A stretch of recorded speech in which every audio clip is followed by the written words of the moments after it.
Bonjour, cette vidéo est la suite de la vidéo intitulée L'autre histoire de la philosophie que j'ai postée en novembre 2017.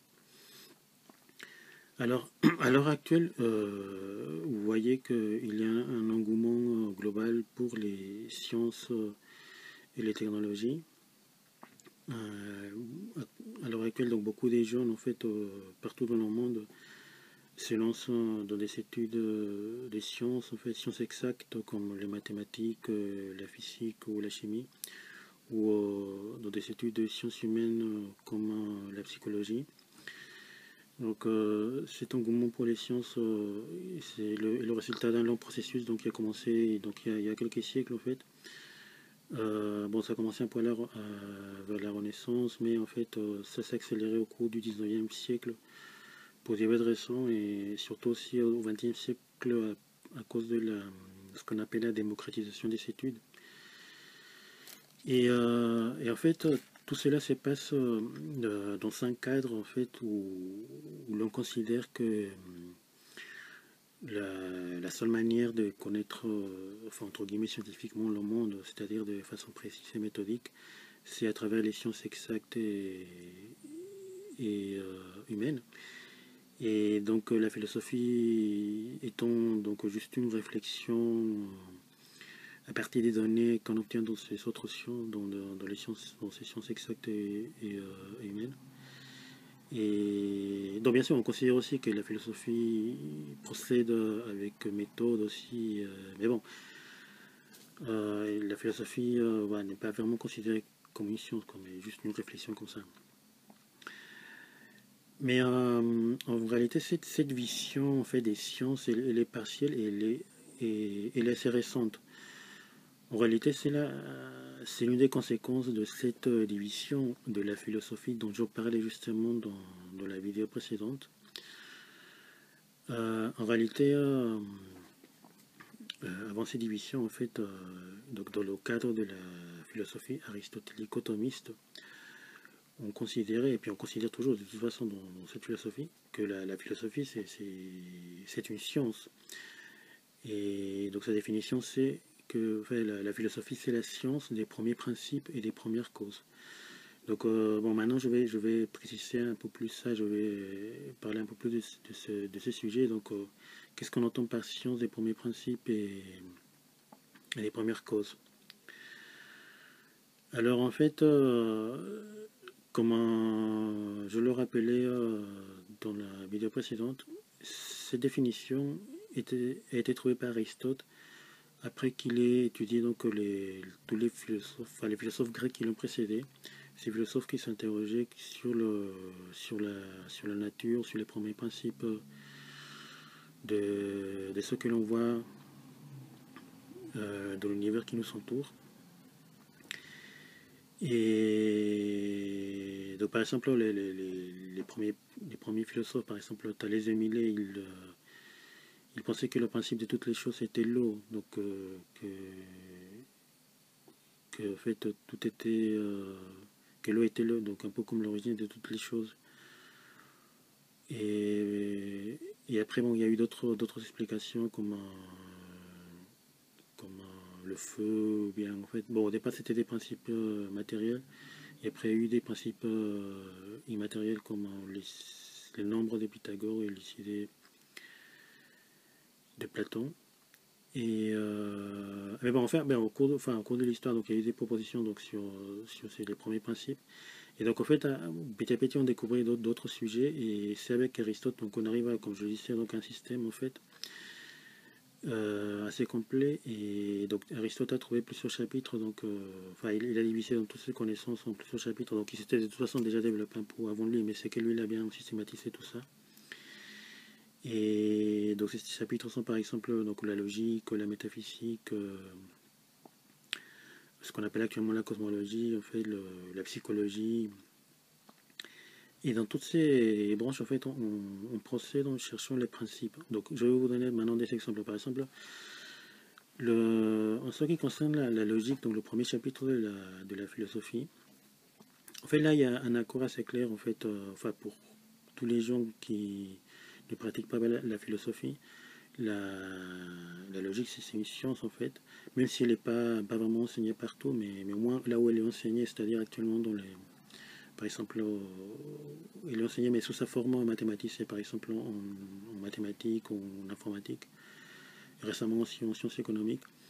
Donc la logique donc apparaît vraiment comme une science en fait. Elle est aussi enseignée en droit. Et donc la logique, voilà, c'est dans la logique on étudie les principes du raisonnement qui nous aident à bien conduire nos argumentations. Donc voilà ça c'est un premier exemple fait clair où on voit que voilà, la première partie de la philosophie est une science. Une autre branche de la philosophie, voilà, qu'on a un peu abandonné ces derniers temps aussi, c'est la cosmologie. La cosmologie, c'est justement l'étude de la nature, mais du point de vue justement philosophique. Donc en cosmologie, on étudie des principes tels que la matière, la forme, le lieu, le temps. Ce sont des principes dont on a besoin pour expliquer les phénomènes de la nature. Je vais vous donner un exemple qu'on utilise actuellement dans la philosophie aristotélico-thomiste contemporaine. Par exemple, l'eau. Donc vous savez par exemple étudier en chimie que si on parle de deux gaz, par exemple, donc l'oxygène et l'hydrogène, voilà, donc l'oxygène et l'hydrogène sont deux gaz, voilà, différents qui ont des propriétés. Donc chacun, en fait, l'hydrogène, l'oxygène, voilà, c'est des gaz différents qu'on étudie beaucoup en chimie. Mais si en fait on combine donc de cet atome d'hydrogène avec un atome d'oxygène, donc on obtient une nouvelle molécule. Et bon, ce qu'on obtient, c'est l'eau. Et en fait, on voit que l'eau en fait, n'a plus les mêmes propriétés qu'avaient les gaz de départ, c'est-à-dire l'hydrogène et l'oxygène. Pourtant, en fait, dans l'eau, il y a la même matière que dans l'oxygène et l'hydrogène. Donc, qu'est-ce qui s'est passé? Donc, une nouvelle chose s'est ajoutée. Donc, c'est ce qu'on appelle la forme, en fait, la forme substantielle. Et c'est ça qui explique qu'on a en fait une nouvelle substance, donc l'eau. Donc, en fait, la forme et la matière, dans la cosmologie, sont étudiées en tant que principe philosophique. Donc, il y a une distinction, justement, il y a une subtilité. Donc, la matière, du point de vue philosophique, n'est pas la même que la matière telle qu'elle est étudiée en chimie ou en physique.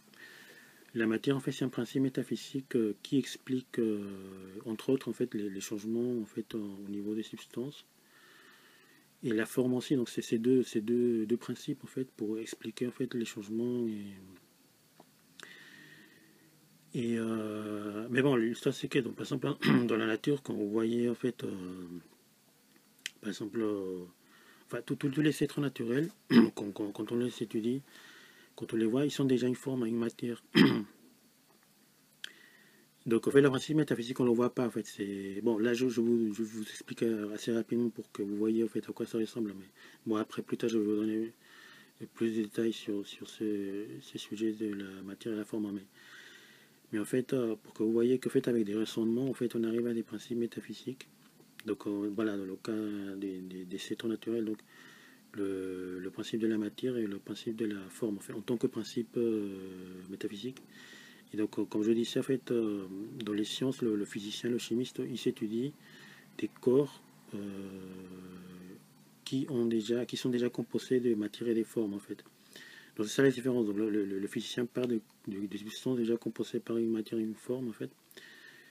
Et tandis que le philosophe, en fait, lorsqu'il pratique ce qu'on appelle la cosmologie, lui, il s'occupe des principes métaphysiques des corps, donc c'est-à-dire, comme je disais, la matière et la forme. Et aussi le lieu, le temps et le mouvement, par exemple. Là aussi, le mouvement est défini en tant que aussi d'une manière philosophique. Voilà. Donc, en fait, voilà, vous avez déjà deux exemples en fait, par rapport à la logique, par rapport à la cosmologie. Donc, la cosmologie, donc, qui est l'étude philosophique de la nature. Après, quand ça, en fait, donc, avec des raisonnements, en étudiant les premiers principes, les premières causes, donc, toujours en procédant avec la logique, donc, de façon argumentée. Dans la philosophie, on arrive à montrer ce qui peut paraître bizarre actuellement, mais on arrive à montrer par exemple que les êtres vivants ont une âme, en fait. C'est-à-dire, l'âme, elle est définie philosophiquement comme le principe du mouvement. Bon, après, il y a d'autres détails, mais et par rapport à l'être humain, bah aussi, en fait, il y a une, l'être humain aussi, il a une âme, en fait. Et on montre aussi que, enfin, énormément des choses intéressantes, en fait, à propos de cette âme, en fait, à propos de, aussi de l'intelligence humaine qui en fait, qui le distingue justement des autres vivants, enfin des animaux. Et, et après ensuite, par des raisonnements, on étudie aussi les finalités, c'est-à-dire quelle est la fin de nos actions individuelles aussi collectives, en fait, c'est-à-dire que à la fin, en fait, la finalité totale des actions, de nos actions, c'est le bien commun. Et aussi, avec des raisonnements, en fait, on arrive à montrer qu'il y a un être premier, un être qui est la cause de, des êtres qu'on voit dans la nature, en fait, et de nous-mêmes. Donc, et tout ça, encore une fois, tout se passe dans cette philosophie, tout se passe aussi. Ce qui est important, c'est on arrive à ces conclusions toujours en partant de l'observation de la nature, c'est-à-dire on part vraiment du concret. C'est pour ça qu'on appelle aussi cette philosophie aussi une philosophie réaliste en fait, parce on part de l'observation de la nature. À partir de l'observation de la nature, on arrive à trouver ces principes. Et, euh, et voilà, donc en fait, cette philosophie, donc, malheureusement, a été enlevée du programme donc, de beaucoup d'écoles, de beaucoup d'universités, depuis quelques siècles en fait. Mais bon, elle continue toujours à être enseignée dans d'autres universités.